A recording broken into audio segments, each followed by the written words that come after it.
By now, you should have seen all the other videos on anterior knee pain, causes of anterior knee pain.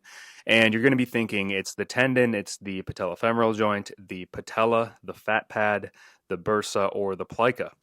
But there are other issues, and I'm going to briefly talk about them because they're probably less common than the other ones. So the first we're going to talk about is retinacular pain. So you have retinaculum. It's kind of like a provides stability to the patella, kind of an encasing around the patella. And you can get an injury to the inside or the outside, the medial or the lateral. The medial injuries, these usually are thought to come from someone who has patella instability. So you get subluxations, dislocations of the patella, and that usually happens laterally to the outside. So that stretches the medial retinacular complex, and you can get an injury to the MPFL, medial patellofemoral ligament. Pain on the outside retinacular complex laterally, that is thought to be from a more stable patella, but for some reason there's just increased pressure that is felt laterally when the person goes into flexion. And you can look up, there's like retinacular release that they can do, cut the lateral retinaculum. But before those, that would be taken probably conservative management. Always conservative management before you get to the point of cutting something or opening someone up. The next is chondromalacia patella, and this is something that's been thrown around with patellofemoral pain to explain patellofemoral pain, but that's not really smart because there really is no explanation for patellofemoral pain. Why does it hurt?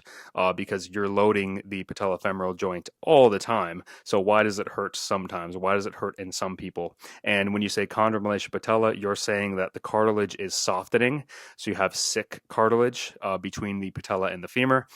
But you can't really say that that is why you have patellofemoral pain because articular cartilage is aneural. It doesn't have nerve endings. It can't be the pain generator.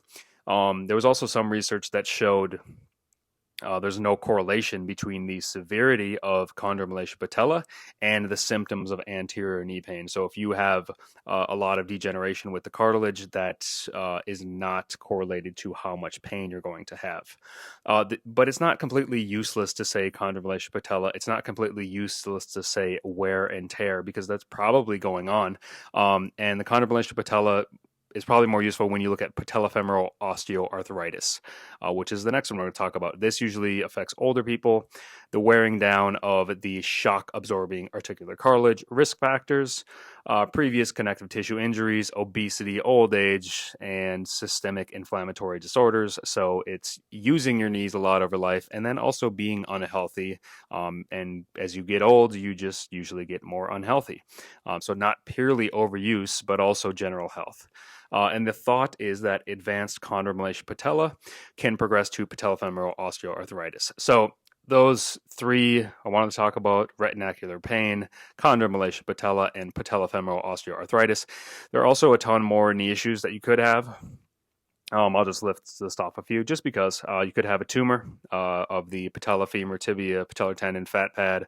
You could have hip osteoarthritis or a hip fracture, a problem with your hip that can radiate pain down to your knee. You could have a problem with your spine, with your low back, that could refer pain down to the knee. You could have a cyst from a fluid leak from a meniscus tear. You could have an ACL ganglion cyst, mucodegeneration, which is rare, but it can cause anteromedial pain. You could have a bunch of other ones. Trochlear dysplasia, the trochlear groove is deformed, and that can lead to increased patella instability. You could have distal iliotibial band syndrome, but that would be pain on the outside of the knee. You could have an articular cartilage injury from trauma, from chronic instability, progressive degeneration. You could have a meniscus injury. There's a ton of things that you could have, but the ones that I really talked about in this resource are probably the culprits: the tendon, patellofemoral joint, patella, fat pad, bursa, or plica. I list off all of these because it's useful to go see a doctor, to go get imaging done, to go get some tests done, maybe blood work, who knows, just to rule out some of the more serious issues, because it's not I mean, first of all, it's not safe to try to treat a knee pain when you don't know what the knee pain is, and it could be something very bad. But you could also be rehabbing something that is not the issue, and that's why you're not getting better. So to go and get the diagnosis, a proper diagnosis in the first place, is always good. Now, when it comes to what does that mean for rehab? A lot of people have questioned whether you get the perfect diagnosis or not. How much does that even affect your rehab? Because if you have pain in the front of your knee, it's usually an overload issue. And what you're going to do is remove the overload and then build someone up slowly back into what they want to do. So this whole resource can be this whole idea with the differential diagnosis, with figuring out what the pain is coming from, can be kind of limiting.